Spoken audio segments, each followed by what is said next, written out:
Bueno, bienvenidos a un nuevo video del Giro del Cíngulo. En esta ocasión vamos a estar hablando sobre la evaluación de las agnosias. Si no recuerdan muy bien qué son las agnosias, les recomiendo ver el video anterior donde justamente explicamos un poco las agnosias, el modelo cognitivo de las agnosias, el modelo clásico, entre otras cosas. Bien, y para arrancar vamos a ver dos baterías. Primero vamos a arrancar con la batería de Birmingham, que fue propuesta por Riddoch y Humphreys. En el video justamente de las agnosias vemos un modelo cognitivo que plantean Riddoch y Humphreys y por ende la evaluación que ellos proponen va a estar basada en el modelo cognitivo que formularon. Bien, en primer lugar tenemos lo que se denomina como la copia de formas elementales. Esta primera parte del test lo que va a evaluar es justamente la habilidad de poder percibir las propiedades básicas de las formas y de coordinar la percepción visual con habilidades motoras. Entonces lo que se propone en primer lugar es que el sujeto copie distintas formas, como por ejemplo un triángulo o un cuadrado.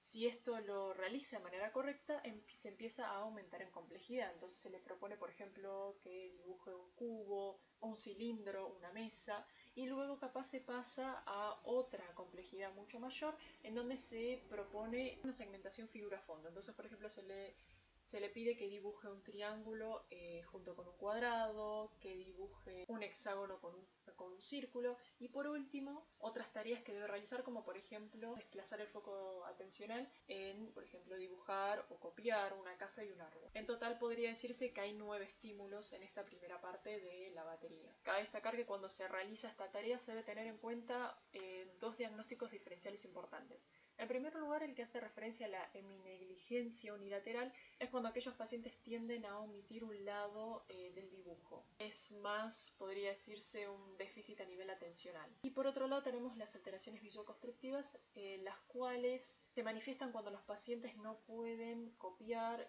o dibujar figuras simples, que terminan dando por resultado dibujos muy pobremente organizados. Ahora bien, si la alteración es visuoconstructiva, solamente se tendría que ver una alteración en la copia de formas elementales, no en las otras tareas de esta batería. Bien, por otro lado tenemos el apareamiento visual, que incluye la longitud, el tamaño, la orientación y la posición de apertura, que son tareas de esta segunda tarea, que es apareamiento visual de la batería. Y la similitud que presentan estos 4 subtests es que se presentan dos figuras, dos imágenes como las que podemos ver en la pantalla, que presentan entre sí una cierta similitud, ya sea en longitud, en tamaño, en orientación o en posición de apertura. En el caso de la longitud, se le presenta al paciente una versión A de 30 pares de líneas horizontales y por el otro lado una versión B de 30 pares de líneas verticales, y el paciente debe decir si las líneas presentan la misma longitud, es decir, los pares de líneas presentan la misma longitud. La versión B generalmente se presenta cuando se sospecha que el paciente tiene heminegligencia. Lo mismo sucede en el subtest de tamaño. Hay una versión A en donde se presentan 30 círculos negros sobre un fondo blanco, y una versión B que generalmente se aplica cuando se sospecha que el paciente tiene heminegligencia, en donde se presentan 30 círculos alineados verticalmente. El paciente debe indicar para cada par de círculos si son del mismo tamaño. Nuevamente tenemos una tarea similar con el subtest de orientación, en donde se presenta una versión A y una versión B. La versión B se aplica también cuando se sospecha que el paciente tiene heminegligencia. En el caso de la versión A se muestran pares de segmentos a lo largo de un plano horizontal, y en el caso de la versión B se presentan nuevamente pares de segmentos pero a lo largo de un plano vertical. El paciente debe indicar si los pares de segmentos son paralelos, es decir, son similares entre sí. Y por último tenemos la posición de abertura, que se puede observar en la pantalla, en la imagen de la pantalla, en donde se van a presentar 40 pares de semicírculos en cada versión. Nuevamente tenemos una versión A y una versión B, que justamente esta versión B se va a aplicar solamente a los pacientes que presentan o que se sospecha que presentan una heminegligencia. Los pares de círculos en la versión A se presentan a lo largo del plano horizontal, y en el caso de la versión B se presentan a lo largo del plano vertical. Y el objetivo de la tarea es que el paciente pueda indicar si la apertura de cada uno de los círculos, es decir, de cada uno de los círculos de los 40 pares de círculos que se presentan, si están en la misma posición. Bien, y ahora pasamos al subtest número 6, que es el que se denomina como figuras superpuestas. Este subtest está compuesto por 3 tareas, ya sean letras, figuras geométricas o dibujos lineales, y el paciente debe denominar los ítems. Si presenta obviamente un trastorno del lenguaje, solamente debe aparear uno de los estímulos superpuestos con su correspondiente individual, digamos, lo más rápido posible. Y cabe destacar que estos estímulos se van a presentar en 5 condiciones, siempre en el mismo orden. Primero se presentan de manera individual, es decir, cada uno de los objetos por separado. Luego se van a presentar en pares superpuestos y no superpuestos. Y por último en tríos superpuestos y no superpuestos, como justamente podemos ver en la imagen, donde tenemos un cuadrado, un círculo y un pentágono que están superpuestos entre sí. Claramente que los errores que el paciente cometa se deben de anotar, y el tiempo que se utiliza para realizar este subtest tiene que estar cronometrado con el objetivo de poder identificar qué tan rápido responde el paciente y las latencias cuando el paciente responde frente a los pares superpuestos con respecto a los pares no superpuestos. Y como mencioné hace un ratito, como se trata de 3 tareas dentro de este subtest que tiene que ver con letras, figuras geométricas y dibujos lineales, en cada una de esas partes va a haber 36 estímulos, es decir, va a haber 36 letras, 36 figuras geométricas, 36 dibujos lineales. Bien, y por otro lado vamos a ver el reconocimiento a través de distintos puntos de vista, que se divide en 2 tareas. Por un lado la tarea de rasgos mínimos y luego vamos a ver la tarea de figuras en escorzo. Lo que trata de evaluar este subtest es la dificultad que presentan los pacientes para reconocer un objeto cuando se presenta en una perspectiva o en un punto de vista inusual, debido al acortamiento del eje principal de elongación o cuando se oscurece algunos rasgos característicos del objeto. Y esto justamente tiene que ver con la constancia de objeto, que no lo voy a desarrollar en este video porque ya está explicado en el video de agnosias. Bien, y esta tarea de rasgos mínimos va a estar compuesta por 25 hojas de tareas, en donde se presenta un dibujo lineal del objeto, y en cada una de las hojas se puede observar un objeto representado de forma convencional, como se puede observar en la imagen en el cuadrado superior. Y luego se presentan otros 2 objetos, otras 2 imágenes de objetos, en donde una de ellas justamente es el estímulo blanco, es decir, es el mismo objeto del cuadrado superior, pero que está representado desde una cara no convencional, es decir, desde una cara en donde no se está pudiendo visibilizar el rasgo característico de ese objeto. Y el otro objeto es simplemente un distractor que tiene una cierta similitud con el objeto del cuadrado superior. El sujeto debe aparear el dibujo del objeto blanco con su correspondiente, que en este caso, si podemos observar, en el cuadrado superior tenemos un broche, en los 2 cuadrados inferiores el que está a la derecha es el dibujo correspondiente.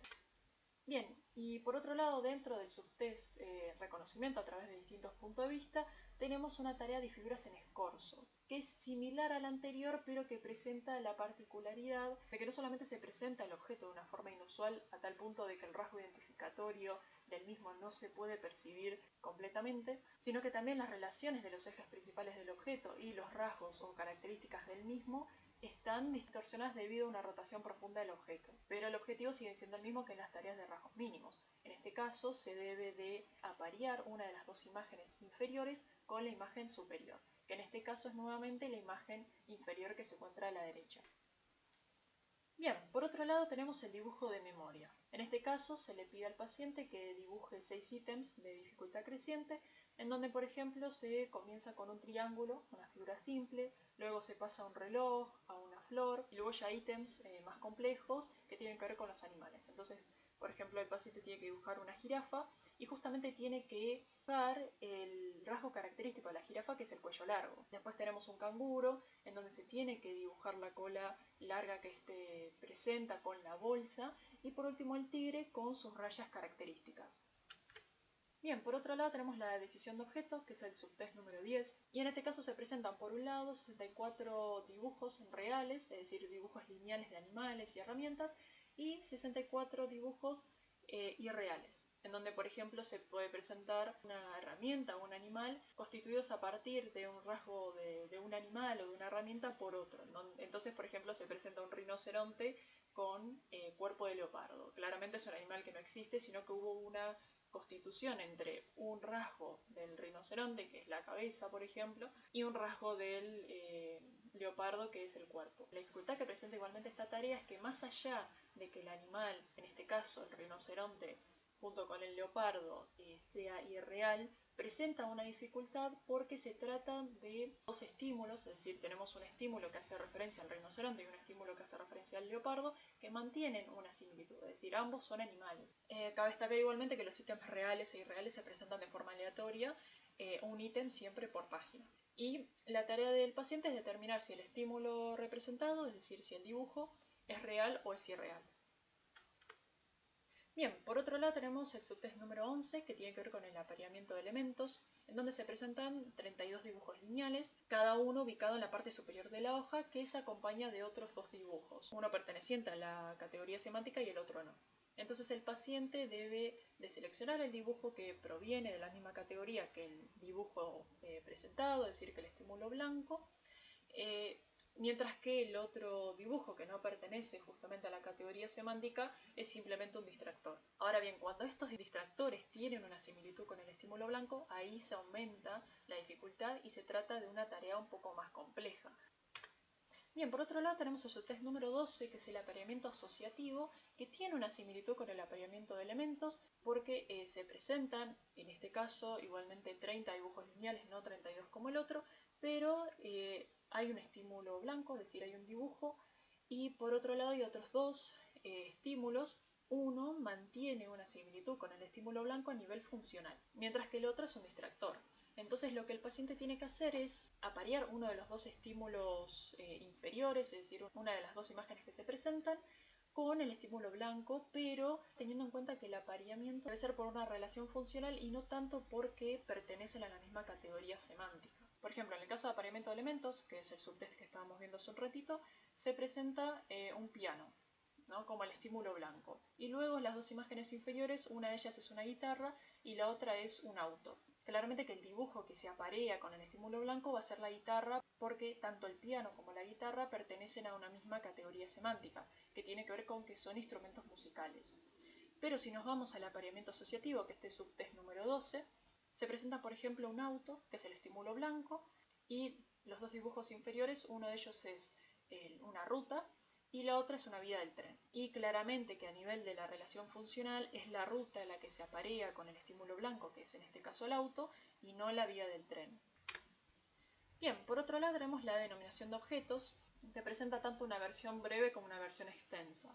En el caso de la versión breve se presentan 15 dibujos lineales que el paciente debe denominar, que pertenecen a la misma categoría semántica o clase. Pero esta tarea no permite dar cuenta si el paciente presenta una dificultad a nivel de lenguaje, es decir, si presenta un trastorno del lenguaje, o si presenta una alteración en el reconocimiento visual de los objetos. Es por esto que al observarse alteraciones en este test y en el test número 6, que tiene que ver con las figuras superpuestas, se debe de aplicar el test número 14, que es lo mismo, decir que es el de denominación de dibujos, pero que es la versión extensa, la cual consiste en la presentación de 76 dibujos. La mitad de estos dibujos pertenece a categorías semánticas cuyos ejemplares presentan una estructura perceptual similar, y la otra mitad categorías semánticas cuyos integrantes no son visualmente similares entre sí. Estos estímulos pertenecen a dos categorías semánticas, por un lado los objetos y por el otro lado seres vivos. Ahora bien, si el trastorno es de índole perceptual, la alteración va a estar cuando el paciente intente denominar aquellos ítems que mantienen una estructura perceptual similar a otros de su misma categoría. Pero si la alteración es de lenguaje o es semántico, es necesario prestar atención al rendimiento diferencial por categorías semánticas. Bien, y ahora vamos a ver un cuadrito que incluye todos estos subtests que estábamos viendo de la batería de Birmingham, y podemos ver dos modelos, el modelo de Ellis y Jung y el modelo de Riddoch y Humphreys, que ya los había explicado en el vídeo de agnosias, así que no voy a entrar en detalle sobre ellos. Vamos a observar que, por ejemplo, el subtest número 1 y del subtest número 2 al 5, en el modelo de Ellis y Jung, estaría evaluando la representación central en el observador, pero en el modelo de Riddoch y Humphreys, el subtest número 1 no presenta una correlación con algún elemento del modelo de Riddoch y Humphreys, pero del subtest número 2 al número 5 se estaría evaluando el tamaño, la longitud, la orientación y la ubicación. Por eso me parece interesante este cuadro, porque no solamente presenta los dos modelos entre sí, es decir, no solamente los compara entre sí, podría decirse, sino que también se presentan los subtests en relación a los modelos. Entonces podemos observar que tal subtest estaría evaluando tal elemento, tal componente del modelo de Ellis y Jung o del modelo de Riddoch y Humphreys. Miren, y por último vamos a estar viendo esta otra batería que fue propuesta por Warrington y James.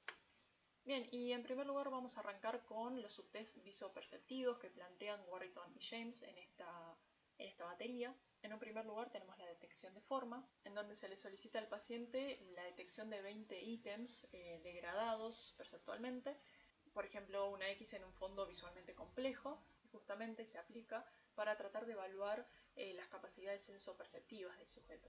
Luego tenemos las letras incompletas, en donde se le solicita al paciente la detección de 20 letras perceptualmente degradadas. Luego tenemos las siluetas, en donde se le presentan al paciente 30 dibujos de animales y de objetos, en donde se le presentan al paciente 30 dibujos de animales y objetos comunes, pero de perspectivas o puntos de vista inusuales. Por ende, el paciente tiene que determinar de qué objeto o de qué animal se trata. Luego tenemos la decisión de objeto, en donde el sujeto debe identificar 20 siluetas correspondientes a un objeto que está presentado en una perspectiva o en un punto de vista inusual, entre 3 formas distractoras para cada estímulo. Y por último tenemos las siluetas progresivas, en donde el paciente debe identificar qué silueta corresponde a un objeto visual en una perspectiva inusual. Bien, y por último tenemos los subtests visoespaciales, en donde vamos a ver 4 tareas dentro del mismo. En primer lugar, con respecto a la tarea de contar puntos, en este caso se le presentan al paciente 10 láminas y en cada una de ellas debe de detectar y de contar justamente la cantidad de puntos distribuidos en cada una de las láminas. Por otro lado, otra tarea de este subtest que tiene que ver con la discriminación de posición, se le presentan láminas al paciente que muestran 2 círculos cada uno. Uno de ellos tiene un punto centrado y el otro tiene un punto ligeramente descentrado, siendo el objetivo del sujeto el indicar cuál de los círculos presenta un punto centrado. Por otro lado tenemos la localización de números, a través del cual en cada una de las láminas se le presentan al paciente 2 cuadrados, uno en la parte superior de la hoja y el otro en la parte inferior, conteniendo el cuadrado superior números del 1 al 9 distribuidos en forma aleatoria, y el de abajo contiene un punto en una localización. Entonces el paciente debe de determinar a qué número del cuadrado superior corresponde el punto o la posición del punto del cuadrado inferior. Esta tarea presenta solamente 10 ítems. Y por último, la tarea del análisis de cubos. Se le presenta al paciente un dibujo de una pila tridimensional de bloques y el paciente debe determinar la cantidad de bloques que componen aquella pila. Algunos son visibles, es decir, algunos bloques son visibles y otros no. Bueno, y eso fue todo por este video. Acá les dejo la bibliografía y nos vemos en el próximo video del giro del cíngulo.